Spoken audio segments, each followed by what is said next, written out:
Allez, salut la communauté. Ce soir, petite vidéo sur qu'est-ce que le chronotype. Alors d'abord, pourquoi je veux pas faire parler de cette vidéo? Tout simplement parce que le chronotype, qui vient comme vous voyez sur mon écran, qui vient du docteur Michael Breus, qui a plus ou moins défini la chose. Comme c'est marqué là, c'est un médecin réputé, spécialiste du sommeil, etc., etc.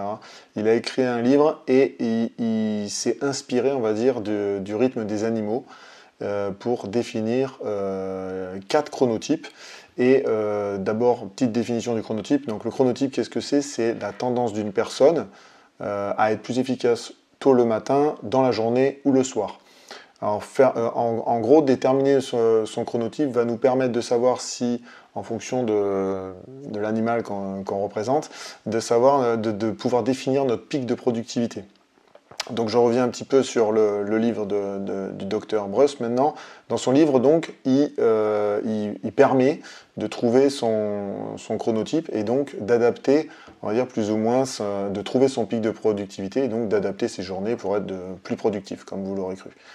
Bien compris. Donc dans son livre, afin de se poser la question du quand, hein, quand est-ce qu'on est le plus productif, au lieu de se poser des questions comment faire du sport, comment être plus productif, comment être créatif, lui, il s'est inspiré, comme je vous le disais plus tôt, du rythme des animaux, et il en a sorti quatre chronotypes, le dauphin, le lion, le ours et le loup. Et il part plus sur une tendance à apprendre à se connaître, donc. Et il dit que, en gros, on peut organiser ses journées en fonction de son énergie, être plus efficace dans les tâches du quotidien, gagner en productivité dans la vie professionnelle évidemment, mieux gérer son temps et vivre en harmonie avec son rythme biologique. Donc les quatre, maintenant je vais vous expliquer un petit peu les quatre chronotypes. Alors pour tout ce que je vais vous montrer comme source sur laquelle je me suis inspiré pour faire cette vidéo, je vous les mettrai bien évidemment dans le lien dans la description de la vidéo. Donc maintenant les quatre chronotypes et leurs secrets. Donc déjà, première chose, un chronotype ne correspond pas obligatoirement à 100% à une personne. Hein. On est un peu comme on le dit souvent, on est l'accumulation de plusieurs choses. On va plutôt parler d'un chronotype qui a une tendance, on aura un chronotype qui va plus être majoritaire par rapport aux autres. Voilà, chercher le mot. Donc on va commencer par le premier, donc le chronotype ours. Alors le chronotype ours, lui, il correspond à peu près à 50% de la population. C'est le rythme biologique le plus proche des codes de la société d'aujourd'hui, hein, donc le fameux métro boulot dodo comme vous entendez. Donc une personne qui a ce chronotype-là en majorité aura tendance à vivre en fonction des heures d'ensoleillement. Et va ainsi plutôt dormir un petit peu moins l'été et un peu plus l'hiver. C'est souvent une personne qui a besoin de 8 heures de sommeil et pour se sentir pleinement reposé bien évidemment. Et comme on dit, ces personnes ont souvent l'impression de passer trop de temps à travailler. Elles préfèrent consacrer leur vie à leurs loisirs et à se sociabiliser. Ensuite, nous avons le chronotype lion. Lui représente environ 20% de la population. Par exemple, le lion, pour le coup, là, sur cet aspect-là, se rapproche assez de moi. Il n'a pas besoin, par exemple, de plusieurs sonneries pour se réveiller.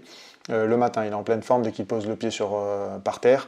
C'est une personne qui a tendance à être plus productive en début de journée et qui a des difficultés à veiller la nuit. C'est pour ça que je vous dis majorité, parce que moi, par exemple, je peux me rapprocher du chronotype lion, mais par contre, le soir, par exemple, je peux veiller la nuit aussi, d'accord? Donc le lion est défini, comme vous l'avez compris, comme un couche-tôt et un lève-tôt.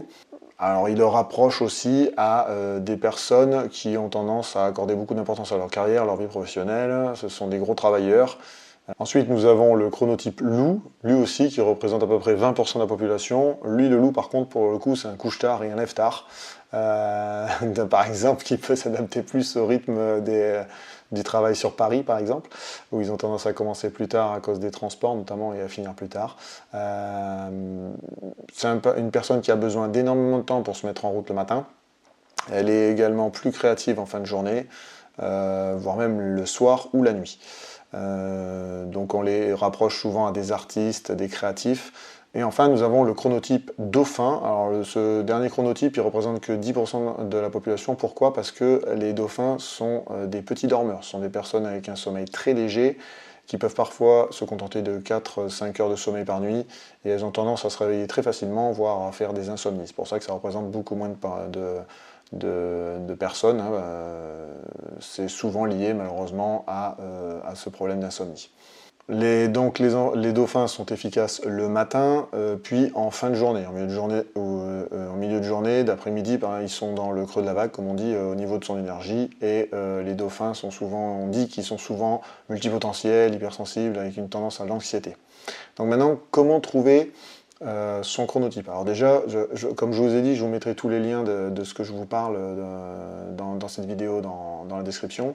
J'ai trouvé par exemple un article qui vous résume là le tableau avec un petit peu le quadrillage par heure. Je vous mettrai, le site s'appelle sens et santé.fr. Tout simplement en tapant chronotype sur internet, vous le retrouverez, mais je vous mettrai le lien bien évidemment.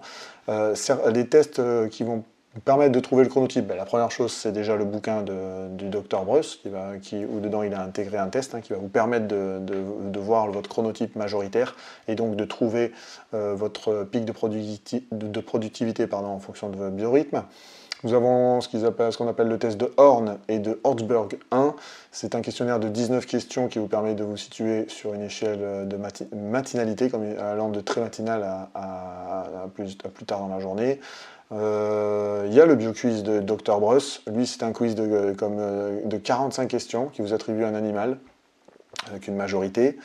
Et après, tout simplement, ce que j'ai fait aussi, moi, pour commencer, avant de connaître l'aspect de chronotype et du biorhythme, où je vous laisserai aller voir la vidéo dessus, c'est l'observation de vos habitudes, tout simplement, de sommeil et votre niveau d'énergie tout au long de la journée.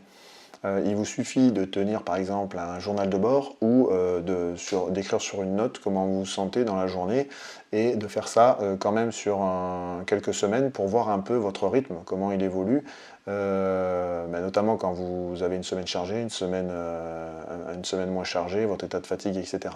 Ça déjà, ça va vous donner une première signification pour savoir déjà si vous êtes plus du soir ou du matin, si vous endormez tard, si vous avez le pic d'énergie le matin, l'après-midi ou le soir, etc. etc. On appelle aussi, ce qu'on voit souvent, là, on appelle ça maintenant faire du journaling, alors ça en fait partie, parce que le journaling, ça comprend beaucoup de choses, mais en gros, c'est, comme je vous le disais, c'est tenir un journal et de noter sur une note ou quoi vos habitudes, en fonction des jours, vos moments vos moments de concentration, vos moments de motivation ou de démotivation, etc. Donc ça, c'est la première chose. Alors maintenant, comment adapter votre mode de vie à votre chronotype? Alors la première chose, c'est tout simplement de respecter votre besoin de sommeil. On sait que le corps humain a besoin de 7-8 heures normalement de sommeil. Comme si on est dans le chronotype des dauphins, on aura besoin de moins d'heures de sommeil. Dans tous les cas, il faut se reposer pour mettre le cerveau au repos. Ça permet notamment dans l'apprentissage par exemple, d'intégrer ce qu'on vient d'apprendre, les nouvelles connaissances qu'on vient d'apprendre, mais aussi de maturer une idée, c'est-à-dire que souvent, ça va permettre de mettre le cerveau dans une phase d'apprentissage et ainsi pouvoir faire des liens et des relations et le lendemain de pouvoir avoir une meilleure vue sur un sujet.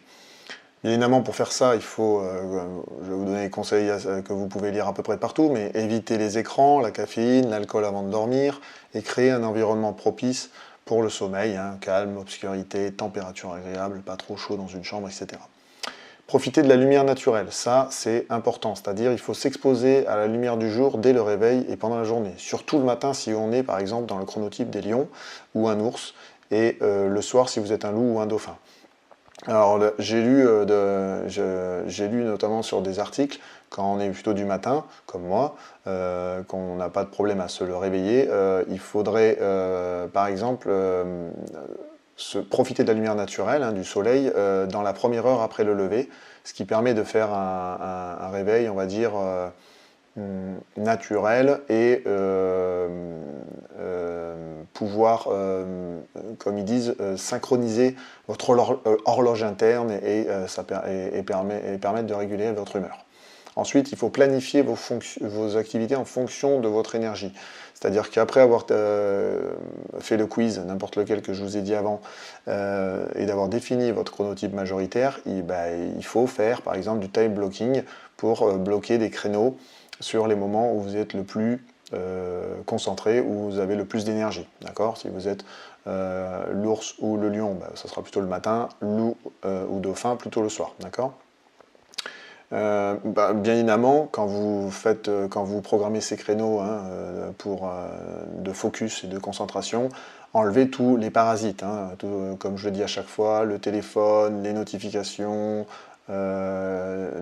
mettre en sourdine votre téléphone fixe, etc. etc. Ensuite, il faut adapter son alimentation. Manger des repas équilibrés et variés, qui vous permettent par exemple d'apporter par exemple votre quantité de protéines, par exemple le matin si vous êtes du lion ou des ours, et des aliments riches en glucides pour ceux qui sont par exemple loup ou dauphin. Et il ne faut pas manger trop tard ou trop lourd et boire suffisamment d'eau. Enfin, autre chose que vous avez pu dire à plein d'endroits, il faut faire de l'exercice physique. Pratiquer une activité physique adaptée à votre niveau et à vos goûts, bien sûr, et choisir le moment le plus approprié. C'est-à-dire que si on est plutôt le matin, si on est lion ou ours, parce que comme je vous l'ai dit, ce chronotype permet de gagner en productivité, mais aussi vous donne votre moment où vous avez votre pic d'énergie. Donc c'est le bon moment aussi pour faire des activités physiques. Donc lion-ours, c'est le matin. Loup-dauphin, loup l'après-midi et début de soirée si vous êtes un dauphin. Cette activité bien évidemment aussi favorise le sommeil, la santé et le bien-être. Ça, je ne vous fais pas des rappels habituels sur le sport. Est-ce que le chronotype, enfin, change en fonction de l'âge? Eh bien, comme le biorhythme, que je vous laisserai aller voir la vidéo que j'ai fait dessus, le chronotype change. Enfin, le chronotype majoritaire peut changer, d'accord? Par exemple, quand on est jeune ou adolescent, on a plus un chronotype de loup, voire de dauphin, parce que le matin c'est un peu compliqué. Par contre, au fur et à mesure qu'on vieillit, on est plus du matin, par exemple. C'est une logique, c'est une moyenne de tout ce qu'on peut lire dans les différentes études. Donc bien évidemment que le chronotype change, comme votre biorhythme, et bien là il suffira juste de réadapter vos créneaux en fonction de votre pic d'énergie. En conclusion, merci déjà de rester jusqu'à la fin, n'hésitez pas à me poser des questions pour en savoir plus sur les chronotypes. Concentrez-vous sur d'abord voir vos habitudes et le noter pour pouvoir voir le chronotype majoritaire qui sort. Et bien évidemment, n'hésitez pas à me dire en commentaire aussi quel chronotype êtes-vous, est-ce que vous connaissiez ce terme et est-ce que vous avez déjà commencé à suivre votre chronotype pour être plus productif. J'attends vos commentaires. Moi en tout cas, vous l'avez bien compris, je suis plutôt ours ou lion, ça dépend des journées. Même si j'arrive encore à travailler le soir, mais je suis plus ours ou lion, moi, pour ma part. Voilà, je vous remercie de me suivre et je vous dis à une prochaine vidéo. Ciao, ciao.